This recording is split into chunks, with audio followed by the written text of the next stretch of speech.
Welcome to this tutorial. Previous class में हमने tissues पढ़े थे, तो साथ ही उसके कुछ क्लासिफिकेशन के बेस पे उसके कुछ टाइप्स भी पढ़े थे। तो टिश्यूज़ क्या होता है? अनडिफरेंशिएटेड सेल्स का एक समूह होता है जो किसी निश्चित कार्य को करने के लिए संयुक्त रूप से रहता है, टिश्यूज़ कहलाता है।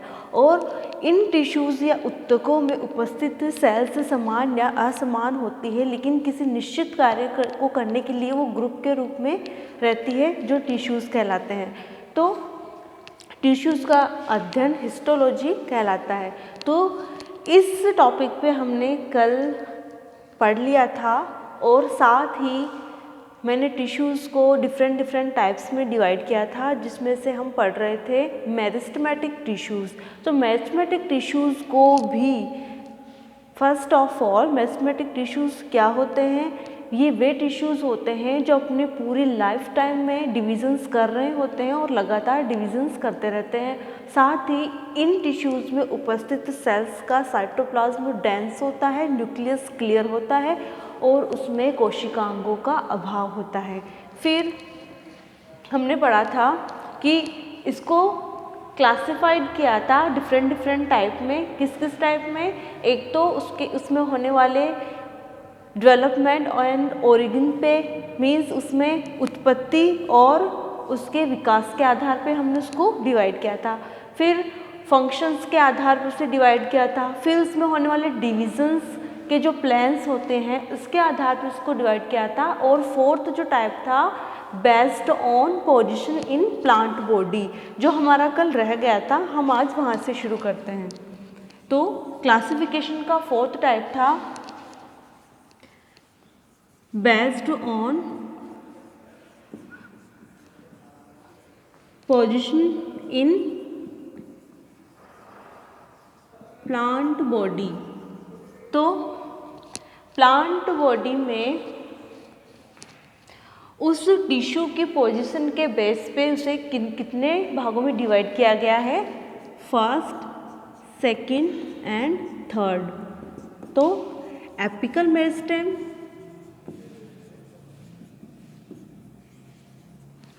फिर आ जाता है आपके इंटरकैलरी मेरिस्टेम,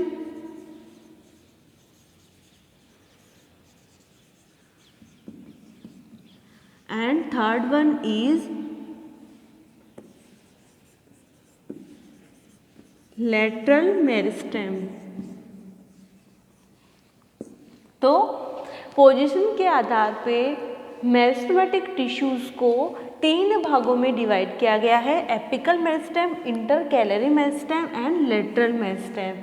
तो जो एपिकल मेरिस्टेम है, सबसे पहले हम इसके बारे में पढ़ते हैं कि एपिकल मेरिस्टेम कौन से टिश्यूज़ होते हैं। तो ये टिश्यूज़ प्लांट के स्टेम व रूट के शीर्ष भाग पे पाए जाने वाले ऊतक होते हैं। तो एपिकल मेरिस्टेम से जैसे नाम शीर्षस्थ मेरिस्टेम, तो ये कौन से ऊतक होंगे? ये वे ऊतक होते हैं या वे टिश्यूज होते हैं जो स्टेम व रूट के शीर्ष भाग पे पाए जाते हैं, और ये प्राइमरी मेरिस्टेम ही होते हैं। ठीक है, तो सबसे पहले तो इनकी पोजीशन क्या होगी प्लांट में कि ये रूट या स्टेम के शीर्ष भागों पे पाए जाएंगे, और ये एक्चुअल में प्राइमरी मेरिस्टेम ही होते हैं, और ये प्लांट की लेंथ बढ़ाने का कार्य करते हैं। ठीक है, तो एपिकल मेरिस्टेम के बारे में क्या लिखोगे कि ये स्टेम व रूट के शीर्षस्थ भाग पे पाए जाने वाले ऊतक होते हैं जो वास्तव में प्राइमरी मेरिस्टेम ही होते हैं, और ये ऊतक प्लांट की लेंथ या प्लांट की लंबाई में वृद्धि करने का कार्य करते हैं। फिर आता है आपके intercalary meristem. Intercalary meristem permanent tissues के बीच में पाए जाते हैं। परमानेंट टिश्यू मीन्स स्थायी ऊतक।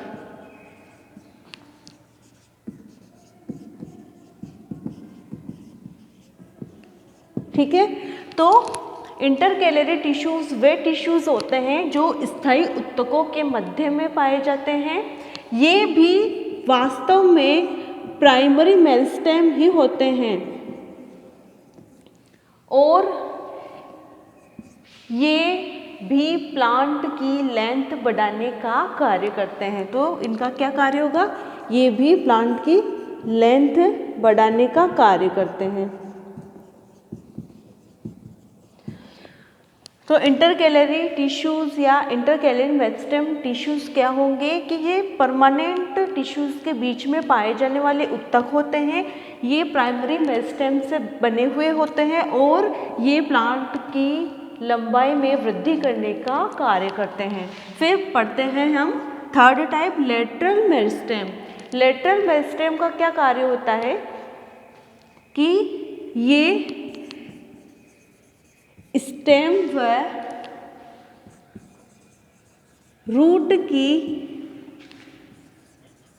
लेटरल साइड्स पे उपस्थित होते हैं। अब लेटरल साइड्स कौन सी आ गई? पार्श्वीय साइड। तो लेटरल मेरिस्टेम वे मेरिस्टेम होते हैं जो स्टेम व रूट की लेटरल साइड्स का निर्माण करते हैं और ये प्राइमरी व सेकेंडरी मेरिस्टेम से बने हुए होते हैं। तो एक्चुअल में लेटरल मेरिस्टेम कौन से मेरिस्टेम होंगे? जो प्राइमरी और सेकेंडरी मेरिस्टेम से मिलकर बने हुए होते हैं या एक्चुअल में प्राइमरी या सेकेंडरी मेरिस्टेम ही होते हैं। तो ये कहाँ पे उपस्थित होंगे? स्टेम व रूट की लेटरल साइड्स पे उपस्थित होंगे और ये जब लेटरल साइड्स पे उपस्थित होंगे इट मीन्स ये उसमें द्वितीयक वृद्धि या सेकेंडरी ग्रोथ का कार्य करते हैं। तो लेटरल मेरिस्टेम की पोजीशन प्लांट में कहाँ होंगी कि जो रूट होती है, रूट व शूट मीन्स स्टेम की लेटरल साइड्स पे वो प्रेजेंट होंगे।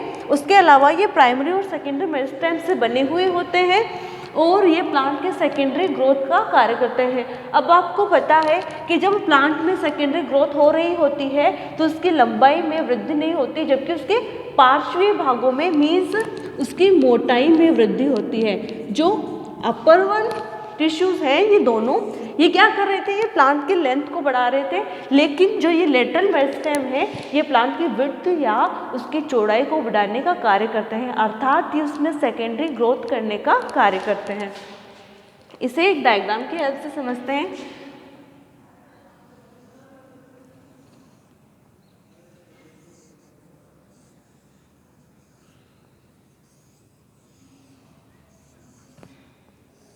तो देखो ये जो पोर्शन है एपिकल पोर्शन, ये मान लो किसी शूट का, शूट मीन्स स्टेम व लीफ मिलके शूट का फॉर्मेशन करते हैं, ठीक है। तो ये किसी प्लांट का शूट है तो इसके इस शीर्षस्थ भाग पे उपस्थित ऊतक को कहते हैं एपिकल मेरिस्टेम।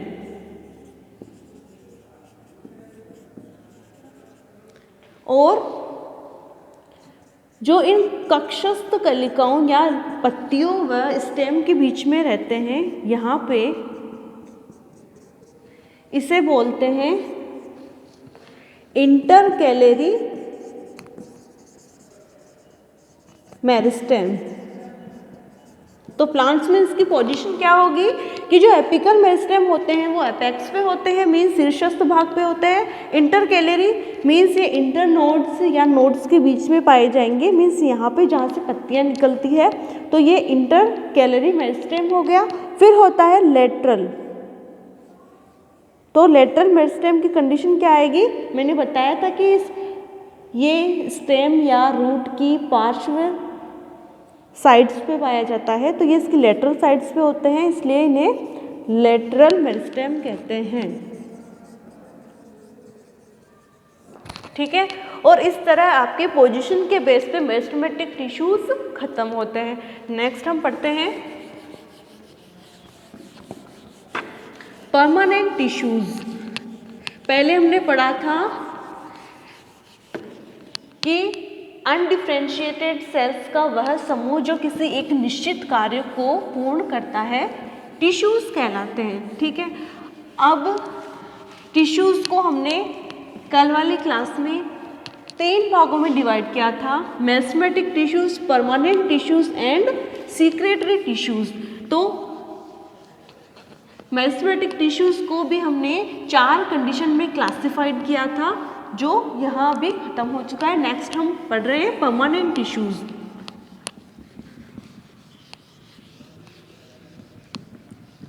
परमानेंट टिश्यूज़ को भी आपके सिलेबस में 2 भागों में डिवाइड किया गया है, सिंपल एंड कॉम्प्लेक्स टिश्यूज़। तो नेक्स्ट है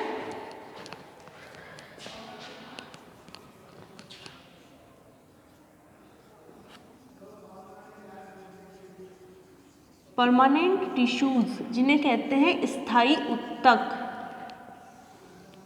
इन्हें भी आगे 2 भागों में डिवाइड किया गया है। फर्स्ट है सिंपल टिश्यूज़ एंड सेकंड है कॉम्प्लेक्स टिश्यूज़। तो जो आपके परमानेंट टिश्यूज़ है, इनको मेनली 2 पार्ट में डिवाइड किया गया है, simple tissues and complex tissues. जो सिंपल टिश्यूज़ हैं, इन्हें भी आगे 3 भागों में डिवाइड किया गया है। वो है पैरेन्काइमा, सेकंड है कोलेनकाइमा और थर्ड है स्क्लेरेनकाइमा।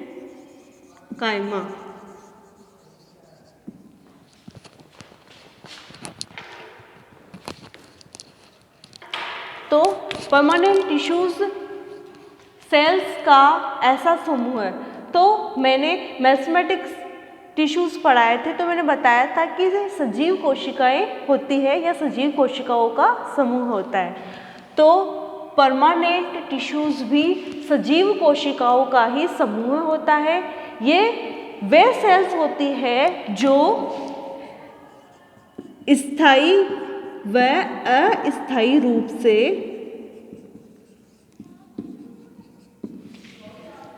डिवीज़न की क्षमता खो देती है,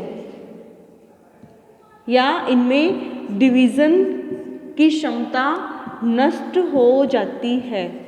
कैसे कि ये एक्चुअल में होता तो सजीव कोशिकाओं या लिविंग सेल्स का समूह ही है, लेकिन ये वे सेल्स होती हैं जो स्थायी व अस्थायी रूप से डिवाइड होने की क्षमता को खो देती है। और इस प्रकार के टिश्यूज़ में उपस्थित सेल्स आकार व आकृति में समान होती है।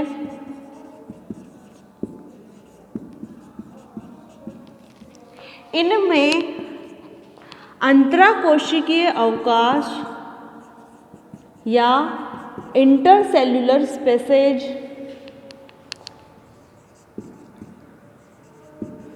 उपस्थित हो भी सकते हैं और नहीं भी हो सकते हैं। तो परमानेंट टिश्यूज़ वे टिश्यूज़ होते हैं जो लिविंग सेल्स का समूह होते हैं, लेकिन इनकी सेल्स ऐसी सेल्स होती हैं जो स्थायी व अस्थायी रूप से डिवाइड होने की क्षमता खो देती है।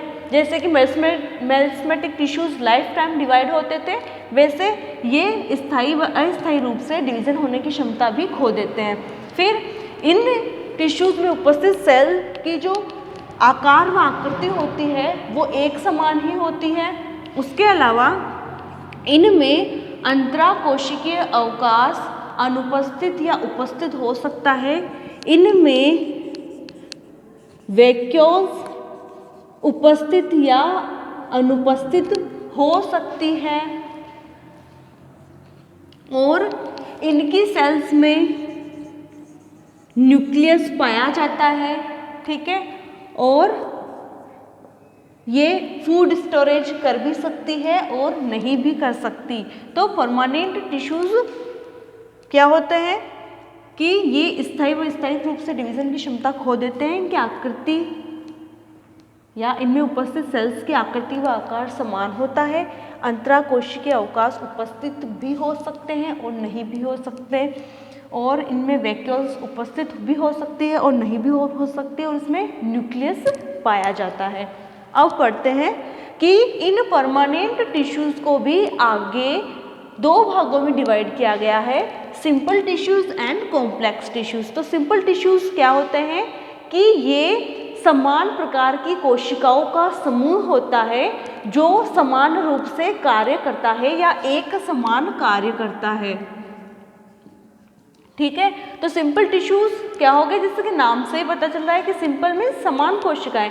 तो सिंपल टिश्यूज़ में उपस्थित सेल्स एक समान होती है और किसी एक कार्य को या समान कार्य को ही पूर्ण करने का कार्य करती है। ठीक है, इन सिंपल टिश्यूज़ को भी आगे 3 भागों में डिवाइड किया गया है। तो 3 भाग कौन कौन से हैं, पेरेन्काइमा, कोलेनकाइमा और स्क्लेरेन्काइमा। तो फर्स्ट हम पढ़ेंगे पेरेन्काइमा।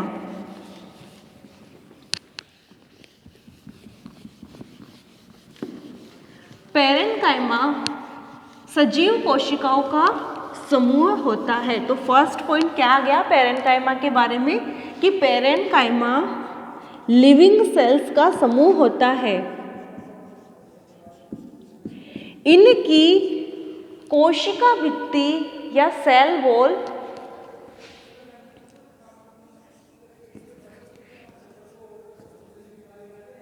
सेलुलोज व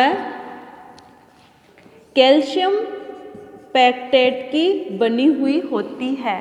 तो पेरेन्काइमा टिश्यूज़ वे टिश्यूज़ होते हैं जो एक्चुअल में परमानेंट टिश्यूज़ ही या स्थायी उत्तक ही होते हैं, लेकिन ये जो उत्तक होते हैं ये भी सजीव कोशिकाओं का समूह होता है। उसके अलावा ये लचीली होती है, लचीली होने के साथ में इनकी सेल वॉल पतली होती है और इनकी सेल वॉल का निर्माण सेलुलोज व कैल्शियम पैक्टेट से बना हुआ होता है, या इनकी सेल वॉल का फॉर्मेशन सेलुलोज व कैल्शियम पैक्टेट मिलके करते हैं। और इनमें इंटरसेल्युलर स्पेस उपस्थित होते हैं। ठीक है, इनकी सेल्स के बीच में इंटरसेल्युलर या अंतराकोशिकीय अवकाश पाए जाते हैं। फिर इनकी सेल्स में रिक्तिकाएं पाई जाती हैं और रिक्तिकाएं पाए जाने के साथ में ये स्टोरेज का कार्य भी करती है और इनकी सेल्स में न्यूक्लियस भी पाया जाता है। तो पेरेन्काइमा सेल्स कौन से सेल्स हो गई, ये सजीव कोशिकाओं का समूह होता है जिनकी सेल वॉल पतली होती है और सेलुलोज व कैल्शियम पैक्टेट से मिलकर बनी हुई होती है। इनकी सेल्स के बीच में अंतराकोशिकीय अवकाश पाया जाता है, रिक्तिकाएं उपस्थित होती है, उसके अलावा उसमें केंद्रक भी पाया जाता है। और अब देखो इसके फंक्शंस क्या क्या होंगे। तो फंक्शन क्या होगा कि ये पेरेन्काइमा सेल्स स्टोरेज का कार्य भी करती हैं। स्टोरेज मीन्स वो उन सेल्स में भोजन के संग्रहण का कार्य करेगी या फूड स्टोर करने का कार्य करेगी। उसके अलावा इनका क्या कार्य होता है पेरेन्काइमेटस सेल्स का, फर्स्ट थिंग तो ये कि ये पोषक पदार्थों का संचय करने के काम में आती है, क्योंकि इनका नेचर ही वैसा होता है कि ये पोषक, इनको न्यूट्रिटिव टिश्यूज़ भी कहते हैं। क्यों कहते हैं, क्योंकि ये फूड का स्टोरेज करती है, इसलिए इन्हें न्यूट्रिटिव टिश्यूज़ भी कहते हैं। फिर देखो फर्स्ट वर्क तो मोस्ट इम्पोर्टेंट वर्क तो ये हुआ। सेकंड क्या हुआ कि जो वृद्धि करते हुए ऑर्गन्स या टिश्यूज़ होते हैं, तो उन टिश्यूज़ में इंजरी होने पर या उनमें घाव हो जाने पर, चोटग्रस्त होने पर उनमें घाव हो जाते हैं, इंजरी हो जाती है, तो घाव हो जाने पर ये सेल्स, कौन से सेल्स, पेरेन्काइमेटस सेल्स, ये पेरेन्काइमेटस सेल्स मेरिस्टेमेटिक हो जाती है और मेरिस्टेमेटिक होके डिविजन्स करती है और डिविजन्स करके उस घाव की हीलिंग या उस घाव को भरने का कार्य करती है। तो पेरेन्काइमा सेल्स या पेरेन्काइमेटस टिश्यूज़ का क्या फंक्शन होगा कि फर्स्ट ऑफ ऑल ये न्यूट्रिटिव टिश्यूज़ हैं तो ये फूड स्टोरेज का कार्य करेंगे। उसके अलावा ये क्या कार्य करेंगे कि जो टिश्यूज़ व ऑर्गन होते हैं वृद्धि करते हुए, उनमें अगर इंजरी हो जाती है तो ये जो परमानेंट टिश्यूज़ की प्रोजेन्काइमेटस सेल्स होती हैं, ये सेल्स डिविजन्स करना प्रारंभ कर देती है। मीन्स ये मेरिस्टेमेटिक हो जाती है और डिविजन्स करके उस घाव को भरने का कार्य करती है। इन पेरेन्काइमा सेल्स को भी आगे कुछ पार्ट्स में डिवाइड किया गया है, जैसे कि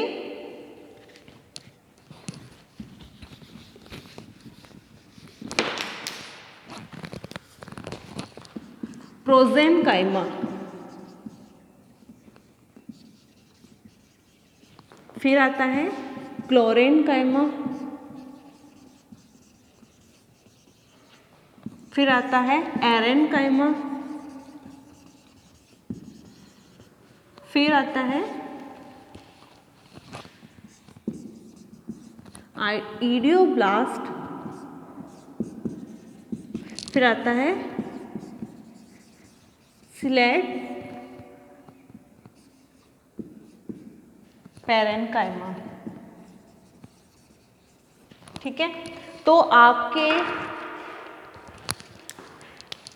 परमानेंट टिश्यूज़ को भी आगे कुछ सब टाइप्स में डिवाइड किया गया है। किसको? इन पेरेन्काइमा टिश्यूज़ को आगे और टाइप्स में डिवाइड किया है। कौन कौन से? प्रोजेन्काइमा, क्लोरेन्काइमा, एरेन्काइमा, इडियोब्लास्ट और स्टिलेट पेरेन्काइमा। तो फर्स्ट हम पढ़ते हैं प्रोजेन्काइमा। तो प्रोजेन्काइमा क्या होते हैं? ये दीर्घित या इलोंगेट सेल्स का समूह होता है।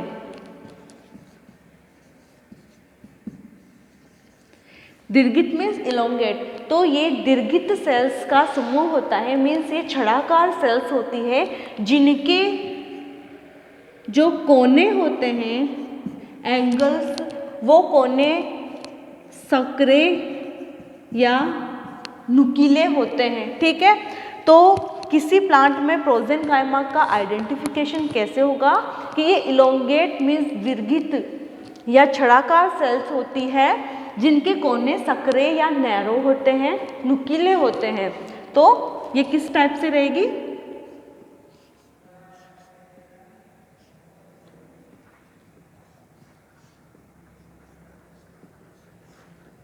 ये इस तरह से प्लांट्स में पाई जाती है।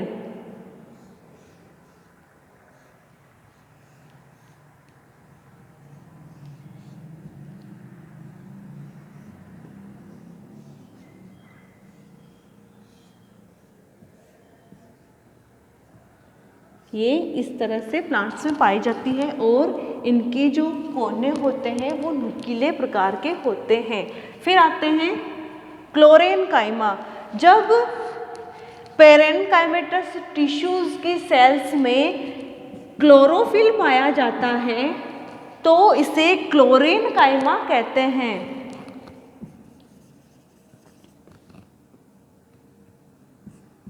ठीक है, तो जब पेरेन्काइमेटस सेल्स के समूह में या पेरेन्काइमेटस टिश्यूज़ की सेल्स में क्लोरोफिल कंटेंट पाया जाता है, क्लोरोफिल पाया जाता है, तो इन सेल्स को क्लोरेन्काइमा सेल्स कहते हैं। और ये सेल्स नए स्टेम्स में और मेसोफिल सेल्स में पाए जाते हैं। तो ये उत्तक कहाँ पाए जाएंगे? मेसोफिल सेल्स में।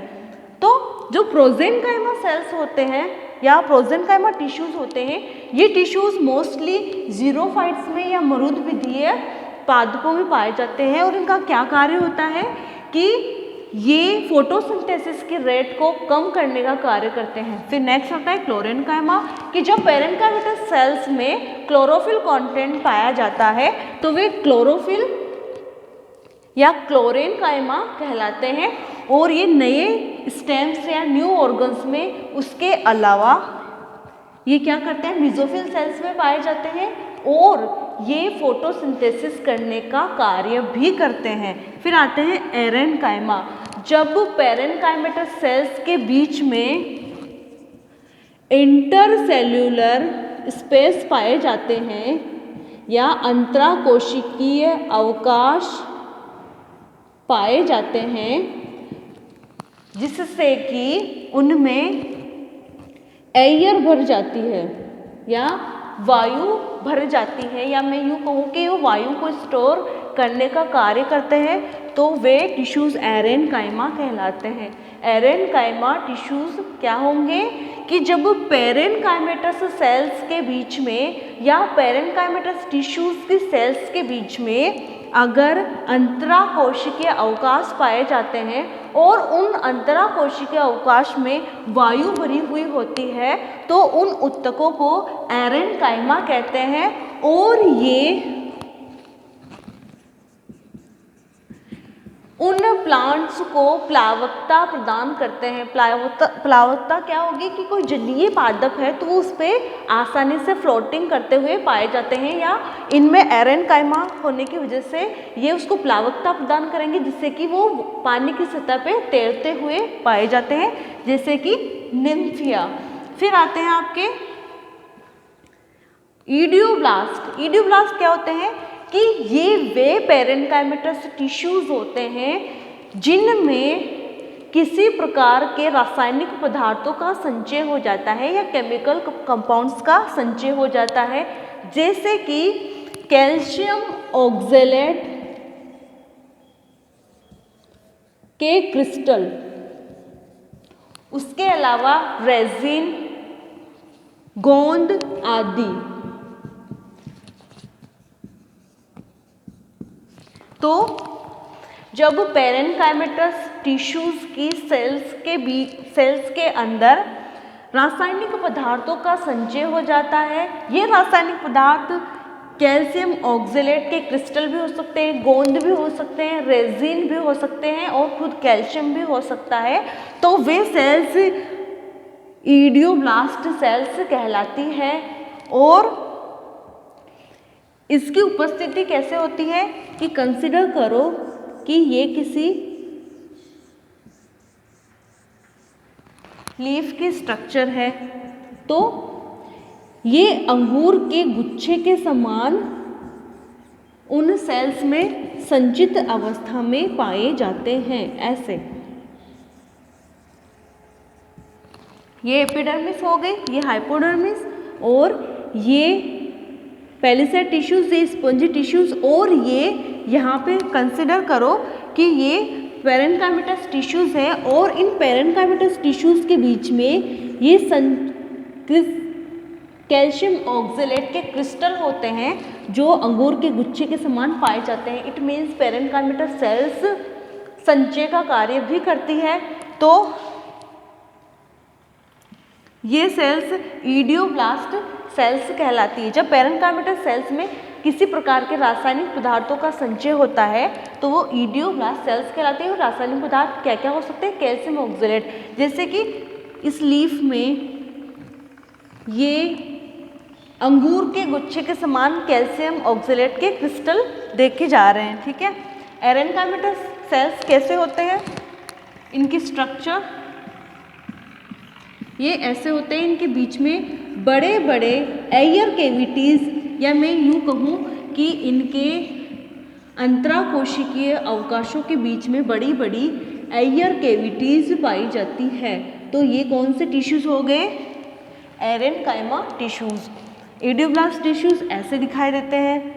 क्लोरेनकाइमा टिश्यूज़ में अंतराकोशिकीय अवकाश उपस्थित भी हो सकते हैं और नहीं भी उपस्थित हो सकते हैं, लेकिन इनकी पहचान कैसे होगी कि इनमें क्लोरोफिल पाया जाता है। तो ये क्लोरेनकाइमा ऐसे दिखाई देते हैं। फिर लास्ट है स्टिलेट पेरेनकाइमेटस टिश्यूज़। तो इसमें क्या होते हैं कि जब पेरेनकाइमेटस सेल्स ताराकार हो जाती है, स्टार शेप में हो जाती है, और वो सेल्स रेटिकुलेट या जालिकावत प्रतीत होती है या देखने पे जालिकावत या ताराकार दिखाई देती है, तो ये स्टिलेट पेरेन्काइमेटस टिश्यूज कहलाते हैं। तो ये सेल्स कैसी दिखाई देगी, इस टाइप से, ताराकार टिश्यूज भी कहते हैं इन्हें।